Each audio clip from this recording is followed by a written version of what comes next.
Advertencia, este material contiene filias, sadismo, descripciones gráficas y demás contenido repulsivo. Mi intención al hacer esta traducción no es romantizar ni normalizar su contenido, simplemente traerlo al público hispano. Necrosutra es una novela corta de ficción bizarra en la que seguimos a un sádico necrófano L0 el cual para su fortuna, es parte de un negocio de una funeraria familiar. El libro nos narra su experiencia mientras él se filma para la Deep Web. Si eres menor de edad o alguien sensible no te recomiendo escuchar el siguiente audiolibro. Créditos de la traducción de la primera parte a cielo usuario de la plataforma de Amino. Bueno, sin más dilación empecemos.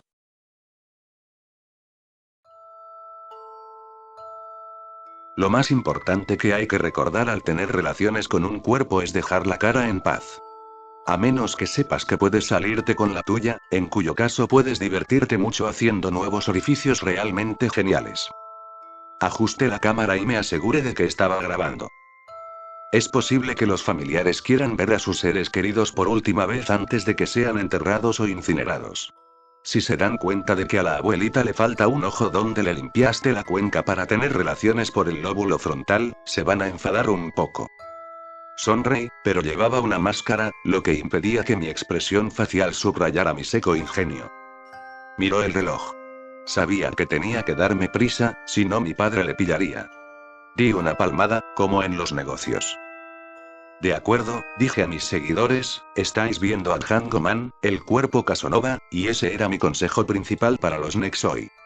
Pero sé que no venís aquí solo para beneficiaros de mi sabiduría duramente ganada en los aspectos prácticos, estáis aquí por mis próximas entradas en el Necrosutra. Llego a la funeraria una familia entera sin vida. Al parecer se asfixiaron de monóxido de carbono. Tanto mamá, papá y la niña se habían ido a la cama y no se habían despertado. Lenta y silenciosamente asfixiados hasta la muerte, todos estaban impecables. Perfectos. Como no estaba acostumbrado a llevar solo el montaje, detuve la grabación y volví a comprobar que las cámaras digitales estuvieran bien enfocadas y encuadradas, que los micrófonos estuvieran preparados para captar todos los jadeos y silbidos. Me pareció oír un ruido. Dejé de hacer lo que estaba haciendo y escuché. La morgue de la funeraria estaba en silencio, salvo por el zumbido de la unidad de refrigeración. ¿Sería el crujido de una tabla del suelo? ¿Se había levantado mi padre de la cama? Escuchaba. Nada más. El corazón me latía deprisa, y se me puso mi nepe aún más duro. Con una última comprobación del equipo, me aseguré de que mis amantes estaban listos y volví a hacer el último episodio. Había perdido la virginidad el primer día que empecé a trabajar con mi padre. La mayoría de la gente habría considerado duro que un niño de solo 12 años empezara a aprender el negocio familiar, pero mi padre no pensaba lo mismo. Incluso hizo cambiar el rótulo para reflejar el futuro. Manison, funeraria familiar, nosotros cuidamos, ese es el servicio que ofrecemos, dijo mi padre. Cuidamos. Cuidamos de los que quedan cuidando de los que se han ido. Tenía 22 años. Una moto, un conductor borracho. Había dejado sin vida a una niña. Había sido mucho trabajo para mí cuidar de ella. Lavarle las extremidades, la cara y el pelo, acomodar sus facciones en un aspecto de apacible reposo, vestir el cuerpo con la ropa que su angustiado padre había elegido para ella. Y aquella noche, después de un día cuidando de ella había cuidado de mí. Esto es amor, joven. Acomode la muñeca en el tornillo, de modo que la mano quedó en posición horizontal, casi como si estuviera a punto de resbalarse. Coloque una broca de sierra en el taladro eléctrico, de esas que se utilizan para hacer agujeros en la madera, una especie de copa con dientes de sierra en el borde. La introduje en la palma de la mano y la perforó, escupiendo por todas partes restos de carne fría, glóbulos rojos gelatinosos y fragmentos de hueso. Cuando terminé, había un agujero circular irregular en medio de la palma del cuerpo. Y liberé mi erección. Mi nepe era enorme, una cosa prehistórica de carne hinchada, venas y piel que parecía a punto de reventar. Le sobresalía por encima del ombligo, un feroz colmillo rojo con una punta púrpura brillante. Entrada número 27 del Necrosutra, expliqué, con una mano alrededor de la raíz de su órgano y la otra alrededor de la fría muñeca del papá, el trabajo de la mano de Jesús. Bajó la palma agujereada sobre la punta del mi nepe, 1 centímetro del brillante casco púrpura sobresalió por un momento a través del dorso de la mano, y luego tiró de la muñeca hacia abajo.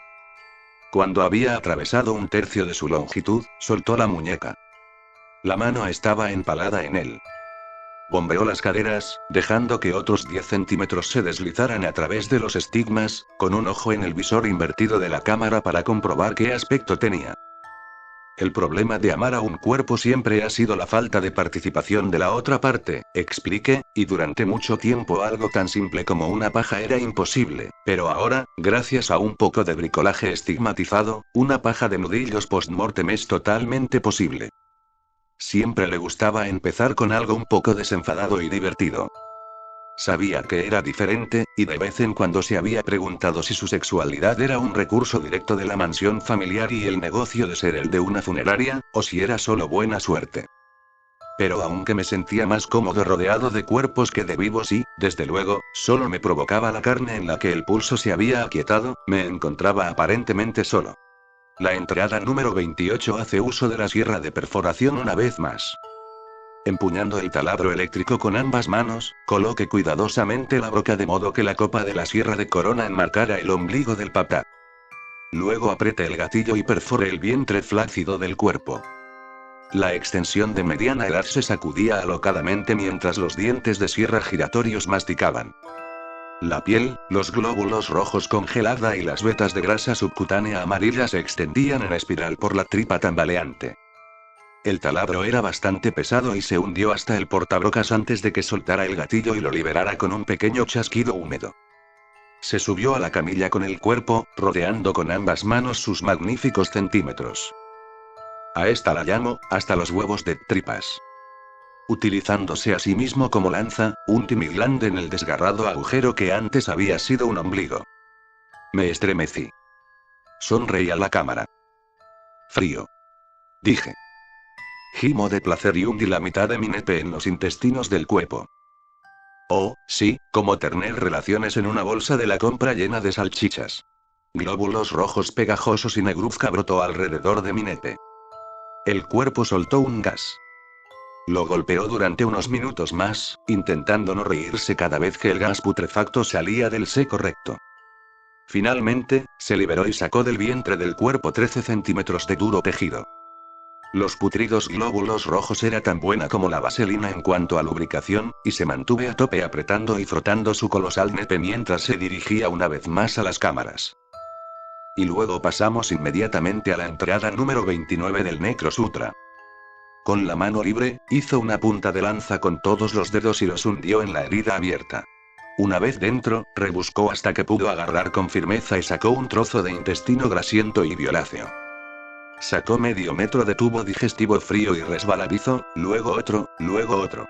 Seguí tirando de él y colocándolo en espirales sobre la entrepierna del cuerpo como si fuera una cuerda, y cuando tuvo suficiente, de repente le pasó un trozo por encima de la cabeza y se lo enrolló alrededor del cuello y tiró con fuerza. Luchaba por respirar, tenía los ojos desorbitados. Pero aún así seguí con mi paja. Número 29, Resolle, Auto, Erotic en Trail Asfixia. Ahogándome con los intestinos del papá, me complazco furiosamente. Cuando me corrí estuve a punto de desmayarme. Gruesas cintas de mis semillas color marfil brotaron de la jadeante hendidura de mi nepe, saltando por los aires y deshaciéndose para caer como gordas perlas por todo el suelo de la morgue. Parecía que todos los tipos de cópula, todas las tendencias, combinaciones o colores de la carnalidad tenían terabytes de contenido disponible libremente en Internet. Excepto el mío. Incluso la gente que fantaseaba con relaciones con personajes de dibujos animados tenía comunidades. El cuerpo de la niña estaba tumbado boca abajo en la camilla, con sus pequeñas pompas blancas abiertas para mostrar el pliegue de su recto. La posición número 30 es a lo que yo llamo enhebrar la aguja, dije a la cámara. Mi brazo ya estaba bien untado en vaselina, hasta el codo. Metió 2 dedos en el cuerpo. Luego 3. Luego 4. Los hundí hasta el segundo nudillo, luego metió el pulgar en la palma, me preparé y metí toda la mano hasta la muñeca. Puse cara de concentración. Esperad, dije a la cámara que le observaba y, por poder, a sus espectadores. Acabo de encontrar la primera resistencia. Déjame rasgar esto. Ah. Algo en el interior del cuerpo de la niña emitió un sonido sordo, como el de una tela húmeda al rasgarse. Habiendo rasgado algunas membranas secretas, pudo deslizarse hasta la mitad del antebrazo. El recto se abrió, otra cosita que tengo que, murmuré, su mano tuneladora trabajando frenéticamente. Hubo otro sonido sordo y apagado, pero esta vez más húmedo. Ah, ya está. El resto del brazo del antebrazo desapareció en el cuerpo por la parte de atrás, hasta el codo, de modo que su delgado bíceps estaba ahora encajado entre las pompas. Utilicé el otro brazo para levantar el cuerpo de la camilla, acunándolo torpemente hasta que pudo maniobrarlo para que quedara frente a la cámara. La niña tenía un lunar negro en forma de corazón en la comisura de los labios. Sus ojos vidriosos estaban abiertos, mirando hacia la eternidad y su pelo rubio estaba lacio sobre su frente. Su boca se abrió. Unos dedos ensangrentados salían de entre sus labios. Hola. Había convertido el cuerpo en una marioneta. Volvió a meter mis pulgares entre los labios, arrastró el cuerpo hasta su entrepierna y me agarré el nepe manchado de glóbulos rojos negro con la boca grotescamente distendida. Me froté con fuerza y rapidez, el pelo de la chica se agitó y revoloteó mientras su cara subía y bajaba por el grueso pene como si fuera una armónica gigante. Justo cuando él estaba a punto de estallar su mugre, él ahuecó el extremo de la campana con su boca y eyaculó. Mi semilla brotó de las fosas nasales del cuerpo como si tuviera un fuerte resfriado y se estuviera sonando la nariz para limpiarse los mocos. Encontré la web oscura. Encontré Circles, la red social de los trastornados, dementes y depravados. Encontré a mi tribu. No tardé en convertirme en un participante activo y en una estrella emergente. Me hice llamar Django Man, creó su propio círculo y me convertí en una sensación underground al compartir sus muchos y solitarios años de experimentación, orientación práctica, sabiduría, perspicacia y lista personal de movimientos especiales con un pequeño pero hambriento grupo de compañeros necrófagos. Los vídeos de Necrosutra explotaron. Cuando hubo encuadrado bien el vientre embarazado de la momia, le pareció oír otro ruido por encima de mí, en el piso de arriba de la funeraria, me quedó inmóvil. Escuché. El ruido no se repitió. Pero tal vez lo más prudente sería detenerla por esta noche. Arreglarse y hacer como si nada hubiera pasado. Mi padre no podría atraparme así, me esforcé por oír cualquier pequeño indicio de que mi padre se movía por allí arriba. Nada. Probablemente solo se dio la vuelta en la cama, volteó la almohada hacia el lado fresco y se instaló en el siguiente ciclo. De todos modos, estaba demasiado ardiente para parar. El número 31 era una oportunidad demasiado rara para dejarla pasar. Incluso después de correrse tantas veces, mi enorme nepe seguía dura como una roca y lista para funcionar. Se movía con los latidos de su corazón, me incliné ante la cámara. Posición número 31 en el Necrosutra, expliqué, con voz trémula que delataba su excitación, la matrioshka. Sacó de la nada una navaja para recortes, de las que tienen una hoja segmentada que se desliza hacia arriba pulsando un botón en el mango. La extendió 2 segmentos. Empezó justo por encima del triángulo de vello púbico marrón oscuro, perfectamente recortado y abrí la piel hasta el ombligo. La grasa subcutánea amarilla brillaba en la herida. Repito el corte, atravesando la fina capa aislante para revelar la trama de músculos que había debajo. Volví a cortar, profundizando más y teniendo que esforzarme más esta tercera vez, casi cerrando el material más duro. Los glóbulos rojos putrefacta rezumaba como savia cuando empezó a separarse. Lo que se reveló en el tajo bajo la dura luz fluorescente era algo semitranslúcido. Desechando momentáneamente la hoja, hundí los dedos en cada borde de la enorme herida y la separé, desvelando lo que había dentro. Era un saco de membranas con un pasajero enroscado, casi como un gusano enroscado dentro de una fruta podrida. Levanté la hoja y partió el vientre distendido. Volví a dejar la navaja en el suelo. Este cayó con estrépito desde el borde de la camilla, pero no le prestó mi atención. Volví hacia la cámara. Matrioshka, dije, con la voz temblorosa por la emoción, o como las llamamos nosotros, muñecas rusas. Me agarró de la raíz y se subió a la camilla. En sentido estricto, habría sido mejor que el feto si hubiera nacido. Hubiera sido hembra, pero no se podía pedir más. Suspiré mientras me hundía, como si estuviera metiendo un cuerpo cansado por el trabajo en un baño caliente. Frío, viscoso, precioso. Me estremeció de placer y luego se puso manos a la obra. La cámara encuadró la escena perfectamente, incluyendo la puerta a 3 metros detrás de la acción, que de repente se abrió justo cuando llegó al clímax. El caballero enmarcado por la luz de fondo que entraba por el pasillo de atrás de la funeraria parecía una versión más vieja y cansada de los caballeros que ensartaban lo que estaba en la camilla, excepto que su pelo gris no estaba inmaculadamente peinado hacia atrás, sino que parecía despeinado y se acabara de levantarse de la cama. Me quedó inmóvil. Mi padre contempló estupefacto la escena que tenía ante sí. El asombro se transformó en rabia.